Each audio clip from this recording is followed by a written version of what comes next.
爱慕了太子那么多年，今日我终于如愿了。今晚，我知道你很喜欢我，现在我就在你身边。太子，侯清婉，你真是个蠢货！本太子要的是可以辅助我稳坐江山的人，我还能看得上你，真是笑话。太子，你还在吗？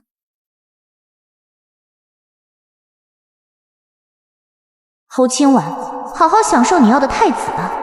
哼！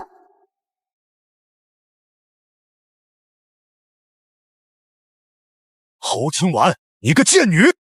身为侯府嫡女，竟然和人暗通款曲，真是下贱！父亲，我真的不知道为什么会这样，放开我，放开！姐姐，你私通外男，侯府的脸都被你丢尽了，父亲将你逐出侯府，你还想回去？是你算计的我，你城府竟然如此之深，你不争不抢都是假的。以后侯府嫡女是我，明日嫁给太子的也是我。从我进侯府第一天起，我就算计着怎么让你死。不止你，还有你母亲，所有人夸我孝顺懂事，殊不知那花茶能助眠，长期大量服用也能长眠。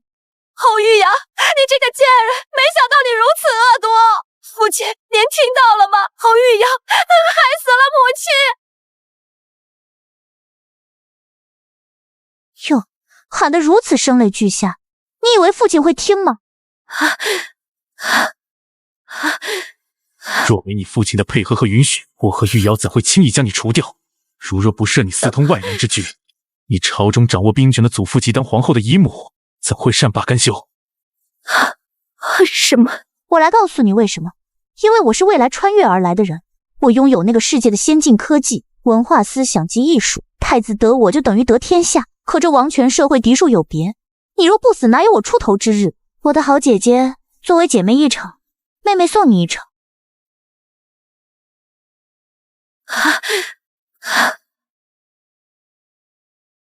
未来穿越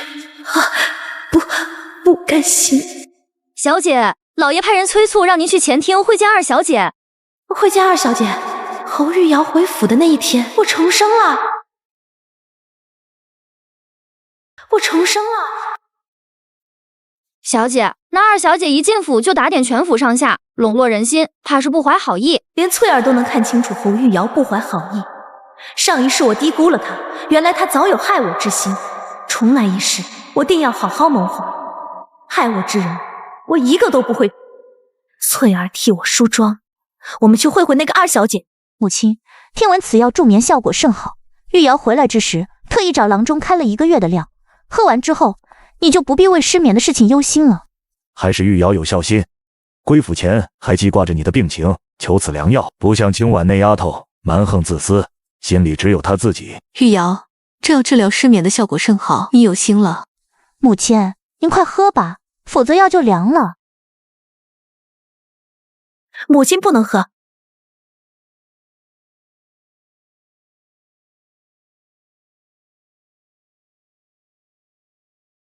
这药里有毒，喝了可是会死人的。鱼儿这么快就上钩了，后清婉，这戏我给你编排好了，你可得好好唱啊。姐姐，这药可是我一大早亲自为母亲熬的，姐姐就算不喜欢我，也不能诬陷我呀。清婉，玉瑶为你母亲求得良药，服用多日并无异样，她若下毒，何须等到今日？你平时嚣张跋扈也就算了，现在变得擅妒诬陷，我今天一定要好好管教你。来人，上家法！正廷，今晚他只是一时口误，我现在就让他给玉瑶道歉。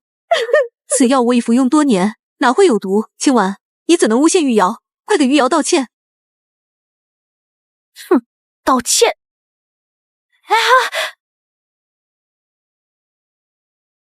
我的好姐姐，念在姐妹一场，妹妹送你一场。清婉，你要干什么？难道你要杀玉瑶吗？清婉，难道你要杀玉瑶吗？姐姐，玉瑶哪里做错了？姐姐要用这个簪子杀了我吗？你可是我亲妹妹，我怎么舍得杀你呢？我只不过是想给妹妹一个清白。你这银簪没毒吧？自然没有，银簪怎么可能会有毒？既然这银簪没毒，那就用这银簪来测试一下，这汤药有没有毒。侯清婉，你个蠢货！是我故意派人告诉你，这药有毒，引你入局。别说你不知道，这汤药里我加了曼陀罗花茶。就算你知道，这慢性毒药，银簪也根本测不出。那就测。如果测出这事儿你诬陷，那就家法处置20大板，1个也不能少。老爷三思啊！若这20大棍下去，人半条命都没了。清婉，你别胡闹了，快给你父亲还有玉瑶道歉。小姐，咱们只是听到有人举报，并无证据，若贸然试毒，恐有不妥。上一世侯玉瑶归府散假讯，诱我当众验药，谁知银簪竟验出无毒，父亲盛怒，将我痛殴至半死。这一世侯玉瑶，这自作孽不可活的戏码，也该由你上演了。就按父亲说的，如果测出这药里没毒，我甘愿受家法处置。可如果有毒，玉瑶甘愿受罚。侯清婉，要的就是你这种目中无人、不听人劝的劲儿，否则这戏可就不好看了。我已经迫不及待的想看到你挨板子了。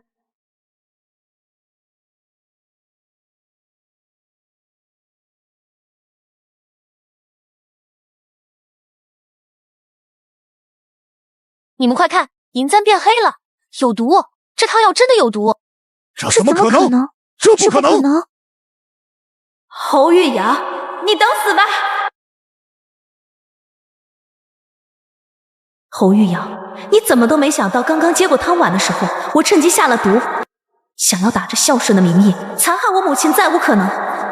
我是穿越而来的人，和我比，做梦！穿越者又怎样？侯玉瑶，这一世我定要踩着你的路，让你无路可走。玉瑶，我待你不薄，你居然要害我！不可能，这银簪不可能测出来的。侯玉瑶，按照你的意思是，毒你下了，但你下的毒，这银簪测不出来，对吗？清婉，就算这碗里有毒，但是你也不能证明这毒就是玉瑶下的吧？父亲，您说这话可就冤枉我了。从我听府里有人举报说，这汤药里有毒，可我从未说是妹妹所下，反而是妹妹一直在不停给自己安罪名，难不成是心中有愧？自然不是，我只是怕有人故意诬陷我，挑拨我和母亲的关系，损害我的名声。妹妹说不是，我这个做姐姐的自然相信，也定会查清，只是这下毒之事多少与妹妹相关，所以这汤药之事以后也不劳烦妹妹了。来人，把妹妹从外面带回来的药包全部烧掉。这药是我特意为母亲找的，效果甚好，如若烧掉，我怕母亲在胃不眠而困扰。姐姐知道你心系母亲，可如今有坏人作祟，今天有幸被我发现汤药之事，可若其他汤药也被下了毒，这母亲万一又出事。姐姐说的是，玉瑶现在就去查是谁要害母亲。妹妹且慢，方才你当着全府人说银簪有毒就受家法，不执行的话，不遵家法事小，失信事大。父亲，您说对吗？啊，父亲，玉瑶是被冤枉的。你无下毒之过，为父信你，然是由你起，杖责减至5棍，一惩一敬重。来人！不要啊，父亲，玉瑶冤枉啊！父亲，玉瑶冤枉啊！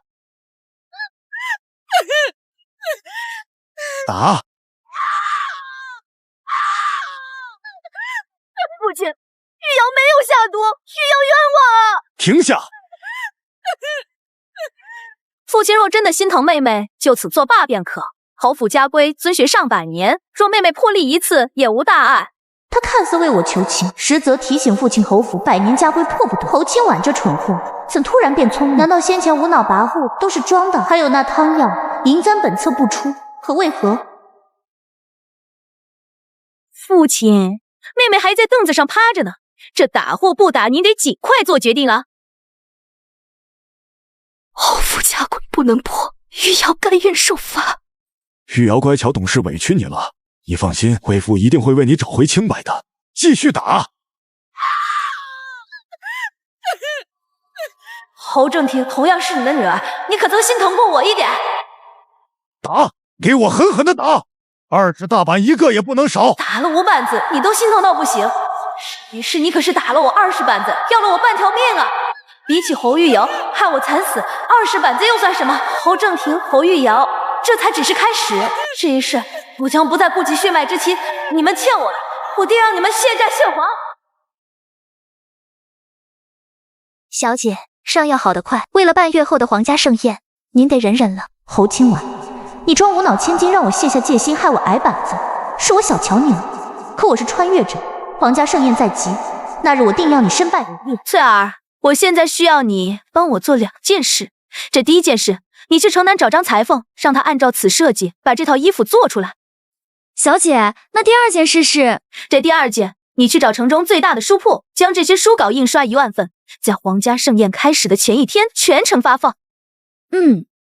侯玉瑶穿越女又如何？这一世我定要走你的路，让你无路可走。珠儿，去找最好的裁缝，按照这个图纸把衣服做出来。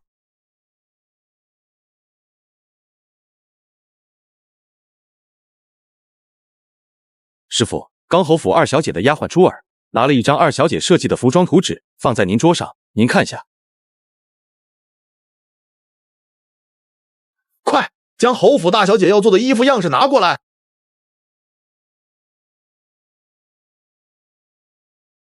师傅，这2张图纸怎么一模一样？侯府2位小姐呈来的图样竟如出一辙，缘何各自递送？莫非2人皆不知情，亦或一方有意为之？吴儿，此事关系到侯府的内事，你我切勿多嘴，知道吗？是，师傅。此衣服设计史无前例，却同时被侯府2位小姐拿出，不知2人穿上一模一样的衣服出现在皇家盛宴，会是？奉陛下口谕，今设家宴特开凤鸣文社，诸位贵女以诗为盾，以笔为剑，且于琼华殿上展才思。所有贵女殿外等候，待宣。姐姐，母亲汤药里的毒是你为了打压我自导自演下的吧？我怎么会在自己生母的汤药里下毒？妹妹如此问我，难不成是妹妹做过此事？装疯卖傻，你不累我都嫌累。下毒一事是我轻敌，认栽。但今日宫宴，我就让大家大开眼界，让你身败名裂。是吗？不知妹妹你何来的底气？就凭这，难道还不够吗？马上入场了，给你看看也无妨。妹妹这衣服着实一般啊。死鸭子嘴硬，一会儿大家开演的时候，希望你也这个高低。有请各府贵女入场。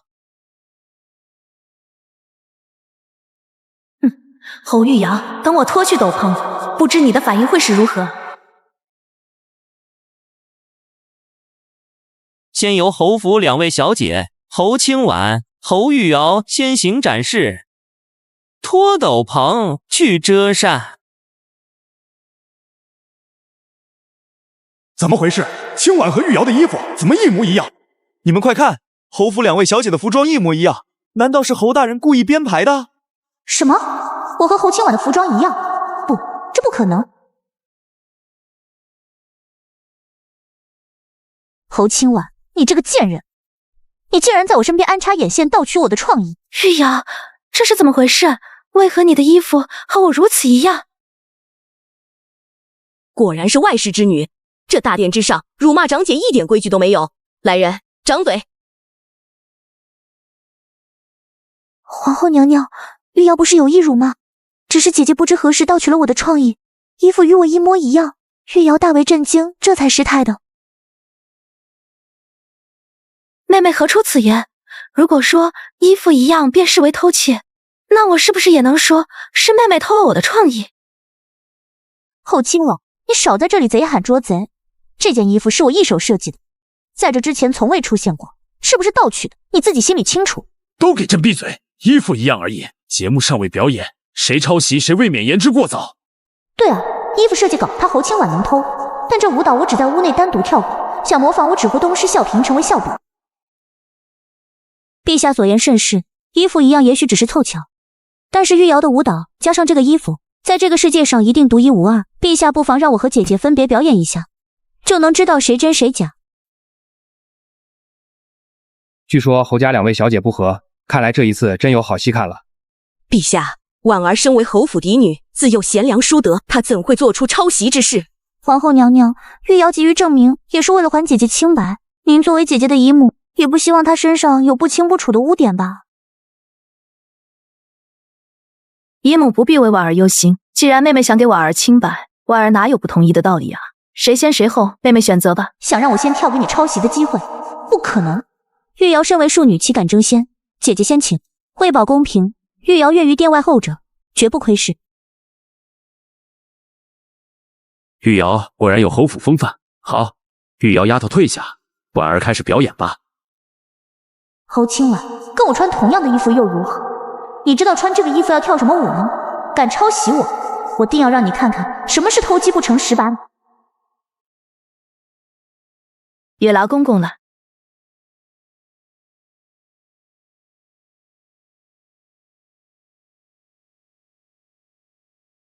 侯玉瑶，等我这支舞跳完，这场戏才真正开场。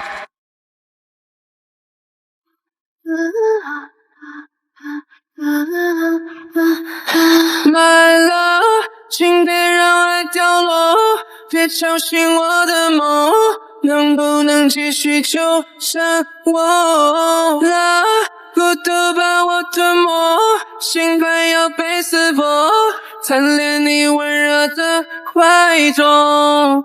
这种舞蹈节奏，那简直闻所未闻，见所未见啊！人都不由自主的想随之摆动啊！没想到清婉居然有如此技艺，玉瑶一定会比她更加优秀。这个侯清婉之前被他缠得心烦，今日看来，他竟也有如此可爱俏皮的一面。凤鸣文社10余年，这般引得众人效仿的新奇表演，实属首次。皇后所言极是，婉儿的这种表演那是史无前例，根本无人可超。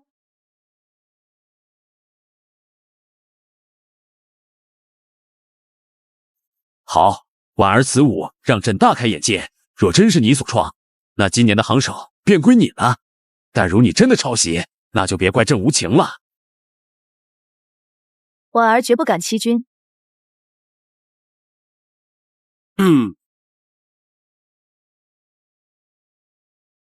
有请侯府二小姐侯玉瑶上殿表演。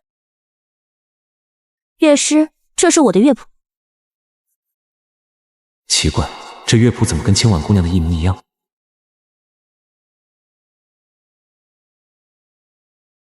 乐师，开始吧。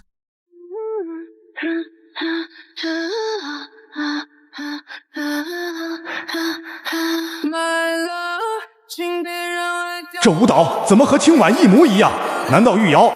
侯玉瑶，上一世你给我的痛苦，现在都轮到你了。停！都给朕停下！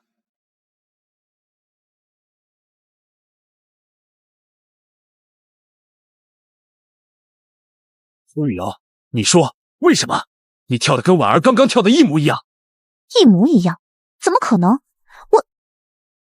李乐师，本宫问你，刚刚你弹奏的是二小姐给你的乐谱吗？回娘娘，微臣刚刚弹奏的的确是二小姐的乐谱，而且这张乐谱跟大小姐给的一模一样。不可能，这个乐谱根本就不是这个时代的。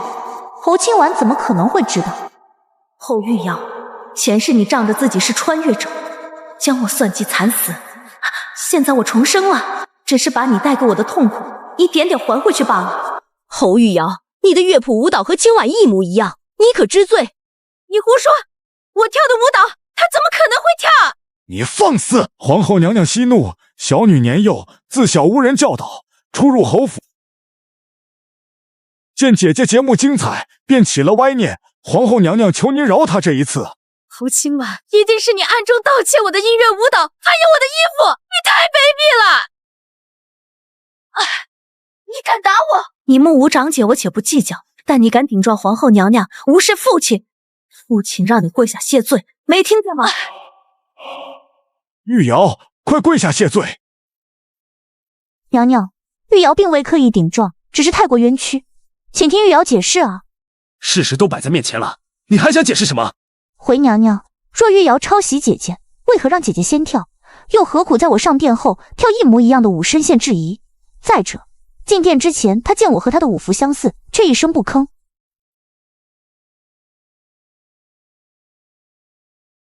你是说，清婉刚才在殿外已经看过你的舞服了？没错，早在殿外等候时，我就给姐姐看过我的武符，在场的各位姐妹都可以证明。侯清婉，你敢承认吗？我承认，在进殿前，我的确看到妹妹与我的武符极其相似。是啊，若是二小姐抄袭，肯定会想尽办法抢在她姐姐前面表演。莫不是大小姐在算计二小姐？是有这个可能。清婉，你这个贱女！父亲，真相未明，陛下圣裁未定，您此刻便教训我，是不是为时过早了？皇上，微臣教女无方，任其在大殿之上欺君辱媚，愚弄众人，请皇上恕罪啊！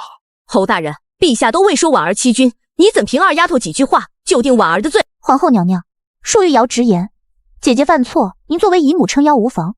可玉瑶自小无父无母，今日若被诬陷，再难有出头之日。侯清婉，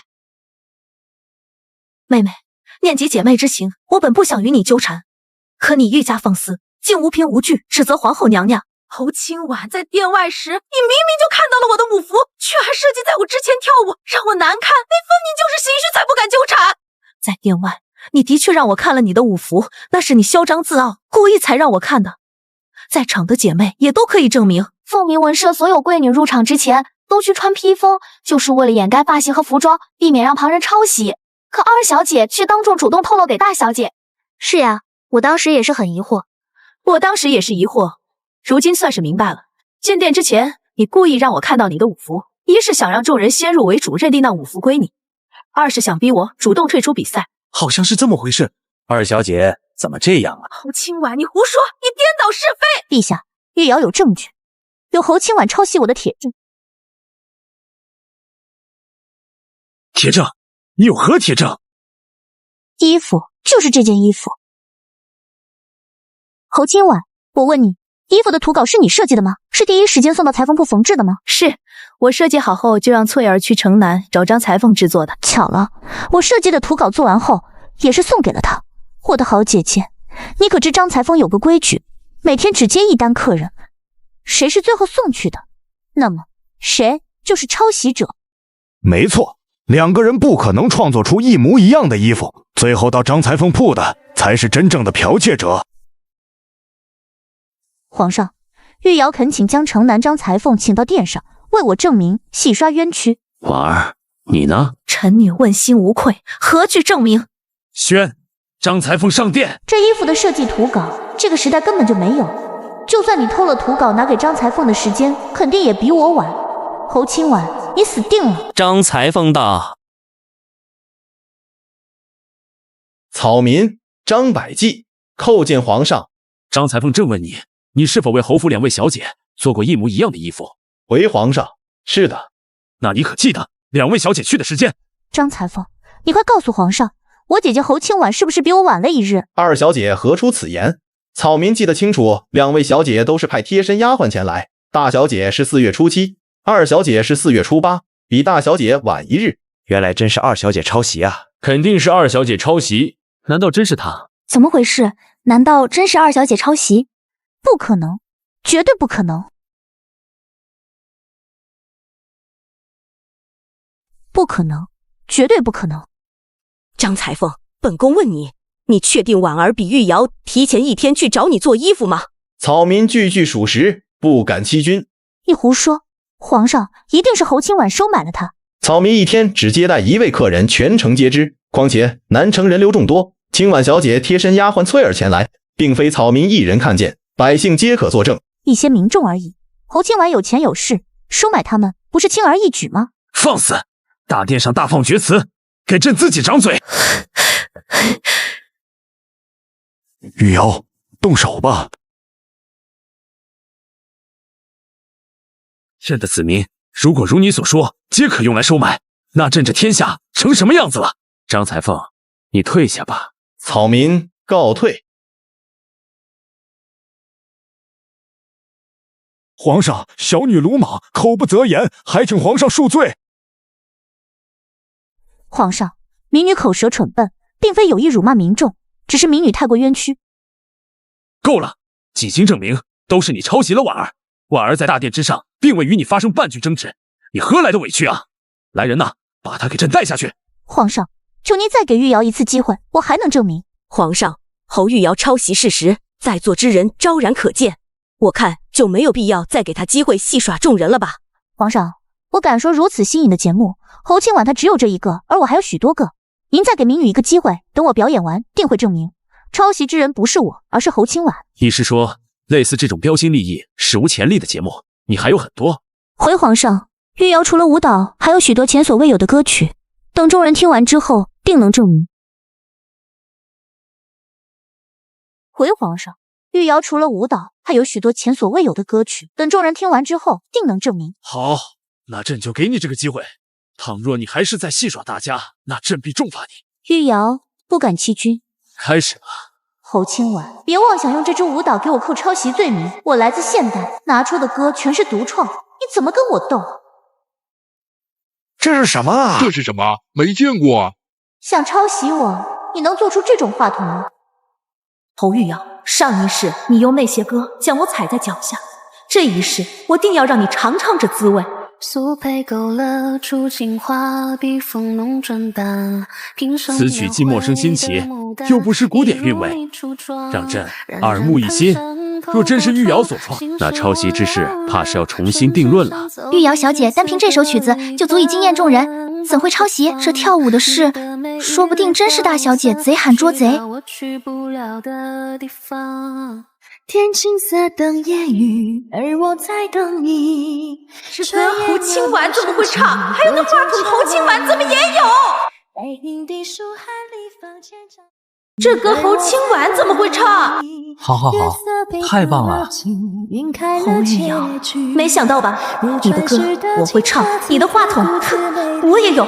婉儿怎么也会唱？不可能，侯清婉她不可能会唱这首歌。侯玉瑶，你不是说这首曲子前所未有是你独创的吗？那你告诉朕，为何婉儿也会唱？为何？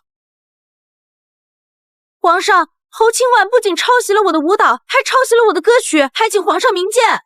妹妹，你我本是同根，为何你三番五次的抄袭我的创意，却还要反咬一口，贼喊捉贼？婉儿，你这话的意思是，这曲目是你原创，侯玉瑶抄袭不成，却反咬一口？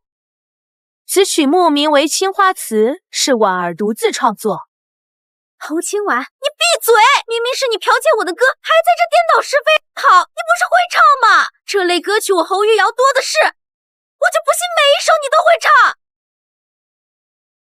他竟然有很多首这种前所未有的旷世神作，真的假的？海下人走过，不见旧颜色。大气悠远，又区别于传统的戏曲唱法，真是妙啊！情字难落寞，他唱须以雪来和。起幕起，起幕落，谁是客？果然又是一首编曲新颖、前所未有的曲目。不知婉儿这次……侯清婉，你怎么突然就沉默了呢？继续往下接啊！接不出来，我可要凭借这首歌证明你侯清婉才是抄袭者。侯玉瑶，你我本是姐妹，非要闹得这么难堪吗？少废话，接不出来开始打感情牌了。哼！侯清婉，我告诉你，今日你接不出来这首歌，那你就是抄袭者。关将喜怒哀乐都融入粉墨，陈词长传又如何？白骨接上来了，是啊，是啊，他接上来了，接上来了。乱世浮萍人看，婉儿会唱，婉儿接上来了。不可能，他怎么可能又会唱？这不可能。这到底怎么回事？玉瑶唱的这两首曲，清婉都能接上，再这样下去，玉瑶可就越抹越黑了。朕算看出来了，婉儿刚刚不是不会唱，是顾及姐妹之情，给玉瑶留面子啊。不见旧颜色，海上人唱着听醉。别再唱了，侯清婉，我叫你别再唱了。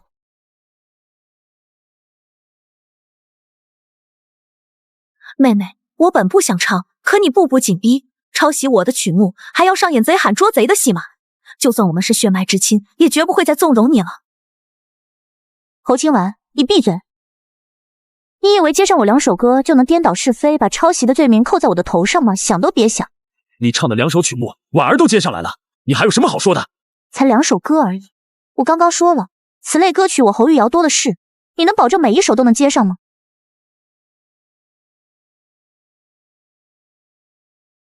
妹妹，我劝你收手，我们姐妹一场，真的没必要这样。害怕了吧？侯清婉，你能抄袭我2首，可你不能抄袭我上百首，你让我收手，凭什么？我今天一定要让所有人都知道，你侯清婉抄袭、剽窃、卑鄙无耻！你在这大殿之上大吵大闹，辱骂长姐，实在是欠打！来人，给我拖出去！皇后娘娘，倘若侯清婉不是做贼心虚，那她为何不敢接受我的挑战？侯玉瑶，你……皇后娘娘不必生气，婉儿答应玉瑶就是了。哼，玉瑶，但愿你的曲目我一首也接不上，毕竟我也希望你有自己独创的作品，而不是一直抄袭我的。侯清婉，接不出来我的歌，那你就是抄袭，就是剽窃。那如果我接出来呢？如果你能接上，我就承认是我抄袭，并在这殿外跪上3天3夜。好，你可不要后悔。哼，侯清婉，这些歌曲你怎么可能接上呢？侯玉瑶，没想到吧？你的歌曲我都会。既然你们已经商量好了，就先下去换套衣服吧，穿这么少也不像话，休整一下，一会儿继续。抄袭的罪名，你背定了。姐姐，我马上就表演了，等会儿接不上，你可不要哭哦。看二小姐那么自信，我看8成大小姐是接不上啊。接不上，那大小姐就是抄袭者，做出如此失心失德的事情。就算有皇后撑腰，想要进入皇室怕也难了。谁真谁假尚未确定，几位大人瞎凑什么热闹？开始吧。花开花落，日晒日落，真情如烟波。人知知寂寞，谁在乎因果？潮起潮落，月圆月末，看破对上了，大小姐对上了。再淡薄，与谁能说？这首歌你怎么也会？妹妹果然不止抄袭了我2首曲目。不可能，我不信你都能接上。抄袭者应该是二小姐无疑。初见他漫步溪桥下，他轻眨一确实是有新意。那远春色美如霞，两个芳菲如新茶，几里下临摹他，悠悠相思心放下，宣纸一沙成诗花，眼泪如生血染花中。婉儿唱的不错，都对上了。 2首歌都对上了，唱的真好听。你怎么可能都接得上？我不服，我不可能输。妹妹可还有独创的歌？大小姐接了2首，二小姐还唱吗？别得意，我还有独创的。玉瑶是穿越来的，定不会有假。接着唱，朕看谁真谁假。公平比，别心急。 妹妹想唱，我接着，别再唱，似曾相识的就好。继续奏乐。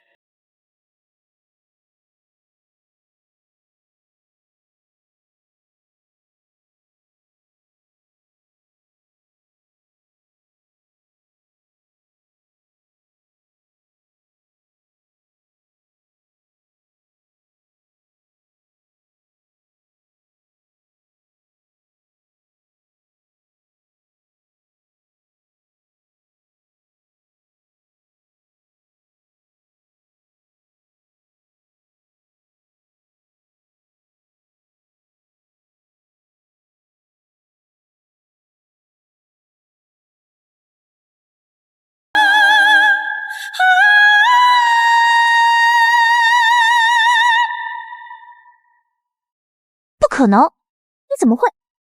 妹妹每首我都能接，还敢说独创？陛下，二小姐3首歌，大小姐全接，恐真是抄袭。没有，是他偷学的。够了，三手全接，众人见证，还敢狡辩？侯玉瑶，你抄袭婉儿，念在皇家宴，罚你殿外跪3天3夜，好好反思。二小姐，请。放开，我自己走。侯清婉，来日方长。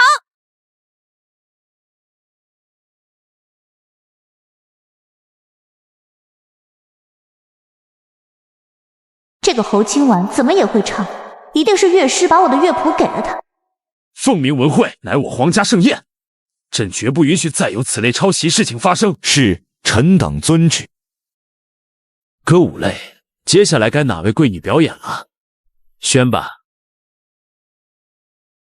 清婉姐姐才艺超群，吾等甘拜下风。如此也好，婉儿表演灵动可爱，创意非凡，朕做主将，今年行首赐予她，可有异议？清婉小姐实至名归，吾等恭喜清婉姐姐摘得行首。婉儿谢过皇上、皇后娘娘。李公公继续吧。诺。凤鸣文会歌舞类表演结束，诗词争宴即将开始，有请出题人李太傅入场。微臣见过皇上、皇后娘娘。太傅，一会儿你可要拿出真本事，切不可手下留情啊！是，皇上放心，老臣定当竭尽全力。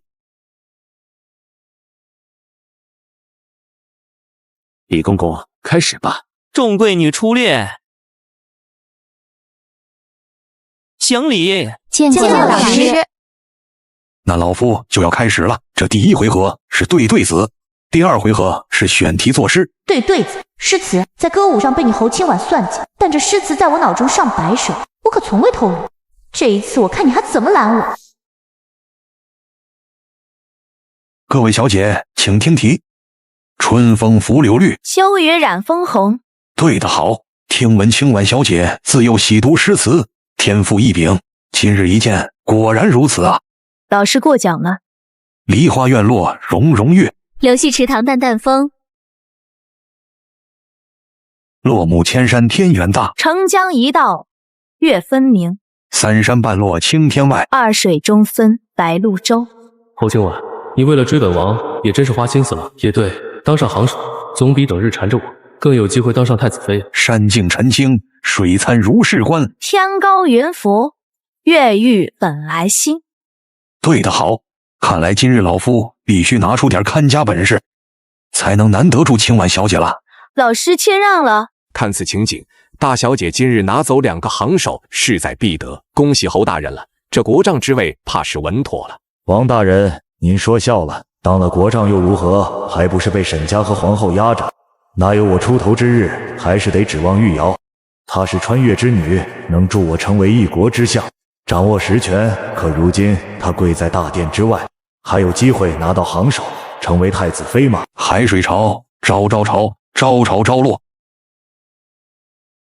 众贵女可否对出？清婉小姐也不能对出吗？清婉才疏学浅，实在是对不出老师的对子。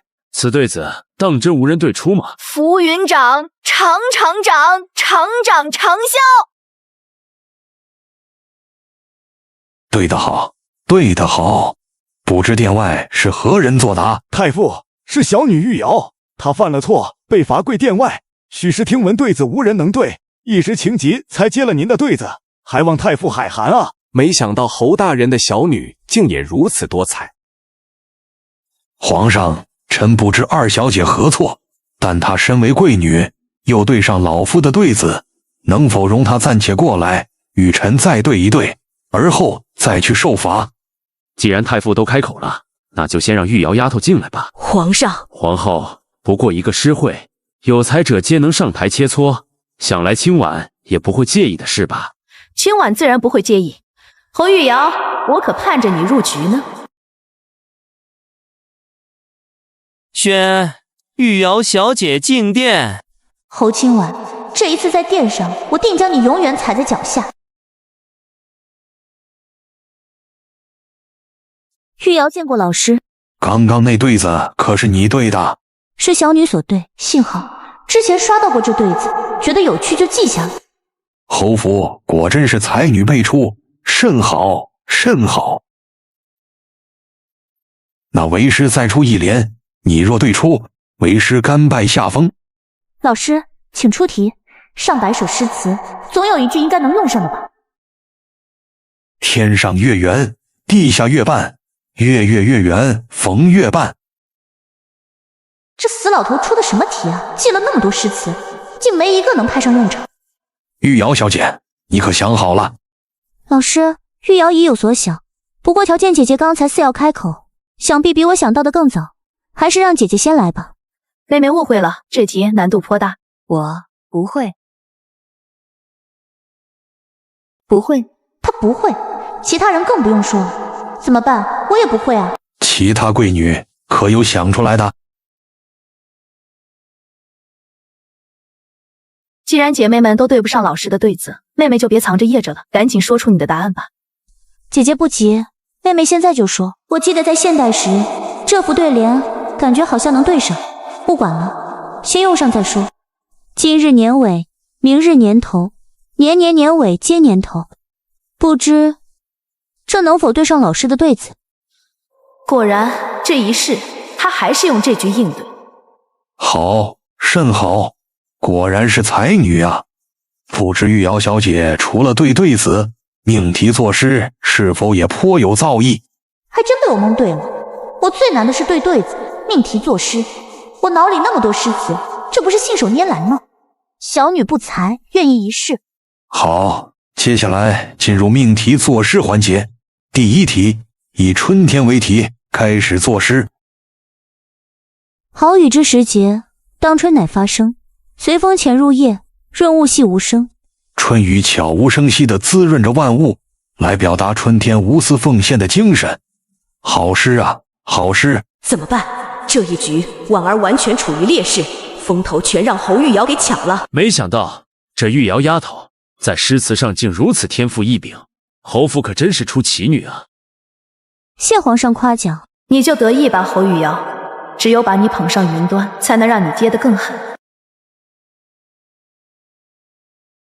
各位贵女，这第二题嘛，以明月为题，开始作诗。离人无语月无声，明月有光人有情。蝶后相思人似月，云间水上道层层。这前两句人与月交织，句法工整而复杂，婉儿和玉瑶水平不相上下啊。我可是穿越过来，脑中有上百首经典诗词，怎容他相提并论？老师，关于明月的诗词，玉瑶还有很多。玉瑶姑娘有多少便说多少，让老夫也欣赏欣赏。那老师，您可得找人记录了，否则我的诗句太多，怕您记不住。侯玉瑶，太傅负责凤鸣文乐数十载，还从未出现记不住学生诗词一说，你目无老师，空有奇才。皇后娘娘冤枉啊！实在是想到的诗词太多，绝没有不敬之意。哼，微臣相信玉瑶姑娘也想见识一下玉瑶姑娘的诗集，还请皇上派人记录。既然太傅替你说话，那朕就为你找人记录。倘若你再戏耍众人，朕定要治你的罪。玉瑶遵命，定不让众人失望。宣何大人进殿。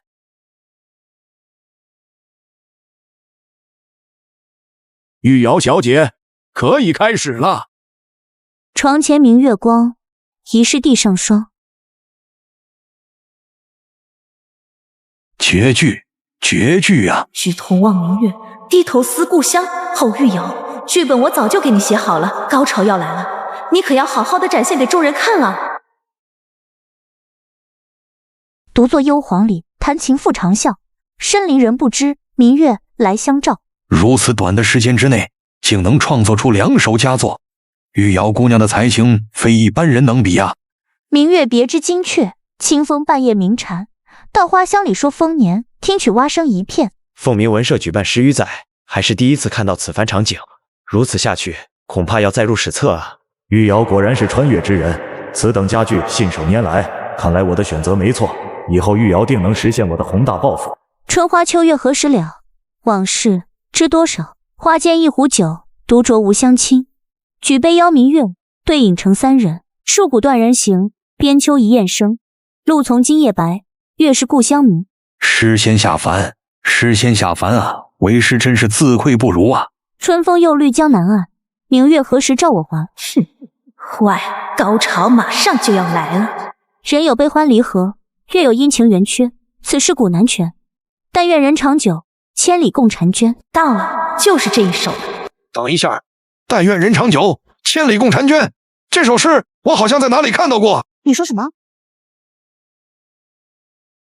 这不可能。没错，此等佳句我不可能记错。这首诗我肯定见到过。这首诗不止被你读过。但愿人长久，千里共婵娟。这是哪位诗人写的？真的太好了，怪不得你要把它放在第一首呢。诗人的名字已经标注在诗的下面了，这后面的诗词与之相比也不分上下，您看到后面自然就知道了。这本诗集要在皇家盛宴前一晚放出，我猜众人读第一首都会赞叹品味，后面的诗词难保证广传，但这第一首必定家喻户晓。把它放首位，不过是想让侯玉瑶尝尝从云端跌落的滋味。这本诗集堪称绝世之作，我们书铺再免费给您印刷2万份，总共3万份，定让这本诗集广为流传。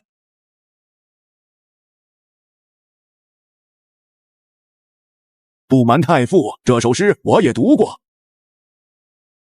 明月几时有？把酒问青天。不知天上宫阙，今夕是何年？我欲乘风归去，又恐琼楼玉宇，高处不胜寒。起舞弄清影，何似在人间？转朱阁，低绮户，照无眠。不因有恨，何事长向别时圆？人有悲欢离合，月有阴晴圆缺，此事古难全。但愿人长久，千里共婵娟。我想起来了，这诗明明是一位叫未来者的诗人写的。没错，这诗我们也读过。不可能，不可能！你们怎么可能知道这首诗？侯玉瑶，不是说这诗是你现场自创的吗？为什么大殿之上这么多人都已经读过？你在这大殿之上一而再再而三的欺君，是不是不要命？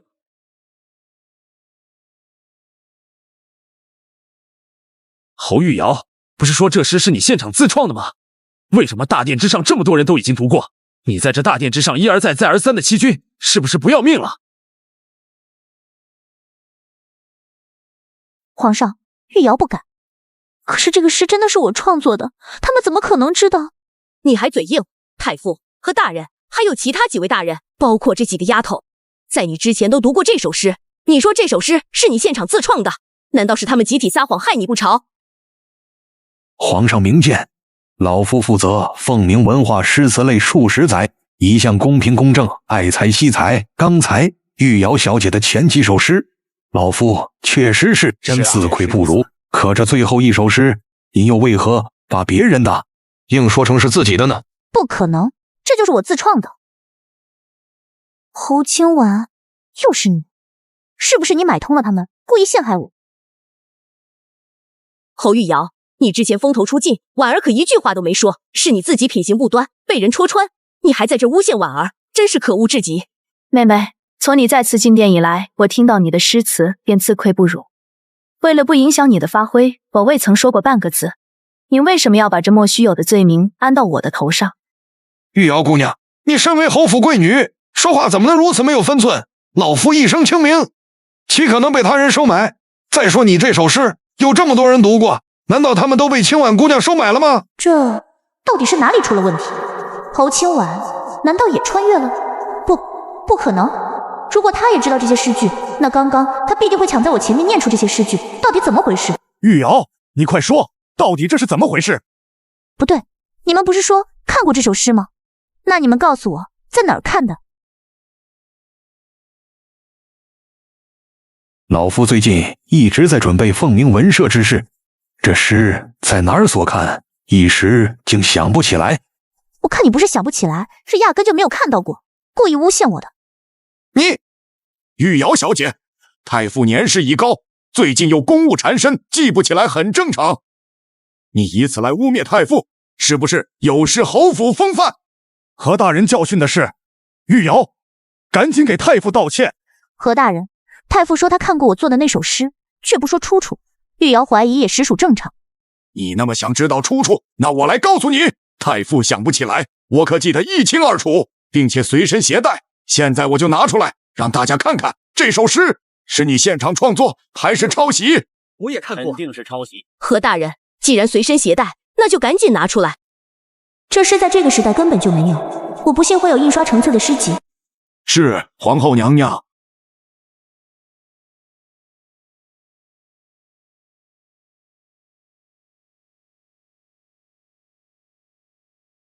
皇上，这是雅香书铺昨日发行的一本诗集，刚刚玉瑶小姐最后做的那首诗，正是这诗集的第一首，请皇上过目。不可能，不可能！拿上来，让朕看看。诺。何大人辛苦了，劳烦李公公，请皇上过目。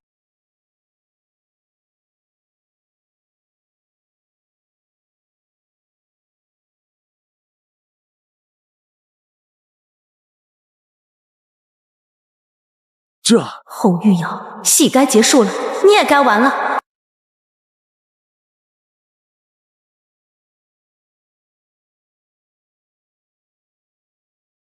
侯玉瑶，朕万万没想到，你不光最后一首诗是抄袭的，刚刚你所做的每一首诗，包括那个对子，这本诗集里全都有。这怎么可能？这不是真的。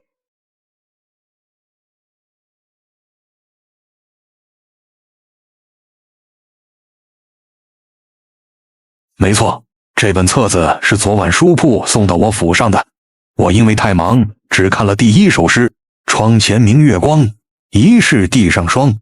春花秋月何时了？往事知多少。没错，刚刚玉瑶小姐所做的诗词，包括那个对子，这诗集里面全都有。这怎么可能？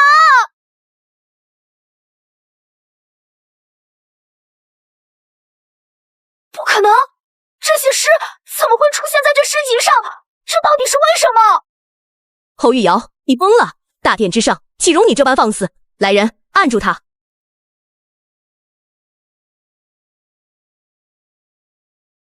放开我！侯玉瑶欺君辱臣，失心失德，取消凤鸣文社参加资格，永远不得再入皇室，带回侯府禁足1年，降为平民，不得入侯府族谱。不行，我不甘心！皇上，玉瑶冤枉啊！皇上，玉瑶从小受尽疾苦，如今刚回到侯府，如此一罚，名声扫地，以后她可怎么活啊？还请皇上从轻发落。侯正廷，如果侯玉瑶凡人一个，你还会冒险求情吗？恐怕也会跟上一世的我一样被赶出家门吧。说到底，还是你最狠心。侯正廷，你叫女无方，恃宠而骄，才是骑在这大殿上戏弄众人。朕不罚你，已然算给你面子。你若再求情，那朕就连你一块罚，带下去。放开我！放开我！玉瑶是冤枉的！皇上，玉瑶是冤枉的！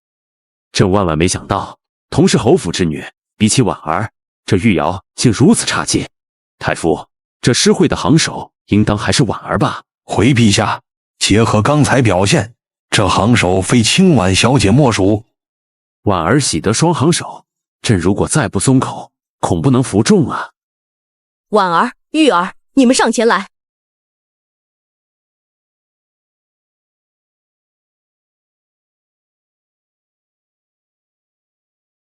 侯府嫡女侯清婉，贤良淑德，才情出众，今日又在凤鸣文社中获得双行首，如此佳人，选为东宫之配，实为3善之佳选。朕特赐婚于太子，以成佳偶，共襄大业。谢父皇赐婚。婉儿，婉儿，朕将你赐婚与太子，你可愿意？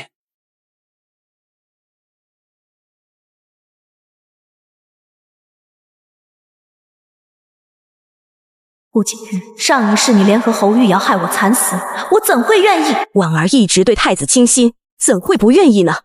是吧，婉儿？这婚毕竟是皇上所赐，就算不愿意也得有个理由。侯玉瑶一心想攀附太子，定不会善罢甘休，我何不利用他？婉儿愿意，谢皇上赐婚。